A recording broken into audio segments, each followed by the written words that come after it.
Përshëndetje të dashur miqtë e mi, ja ku po ritakohemi sërish së bashku me mua Tirona Lilin sonte për të ndarë me ju lajmet më të fundit.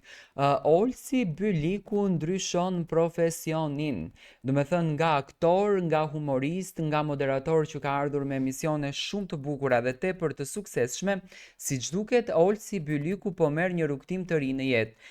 Këngëtari i njohur shqiptar, artisti i madh Olsi Byliku, i njohur edhe si ish i dashuri i Egli Takos, ka tërhequr sërish vëmendjen e fansave me një postim në rrjetet sociale. Së fundmi ai ka pozuar me uniformën e policisë, duke lënë hapësirë për spekulime se mund të jetë pjesë e ndonjë projekti të ri.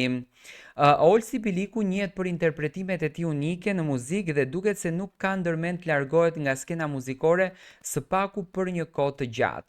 Do me thënë, edhe pse Olsin e njohim si një ndër artistëve që na ka falur gjithçka, humor, pozitivitet, energji të mirë, por edhe muzikë, ai siç duket është duke punuar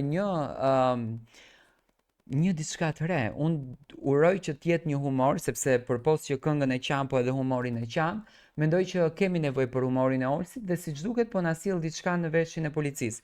Me patjetër që policë nuk është bërë, por që na bie gjëra të bukura dhe na sjellën gjëra të bukura pranë ekranit televiziv, këtë me shumë dashuri e presim. Dua të marr mendimin tuaj.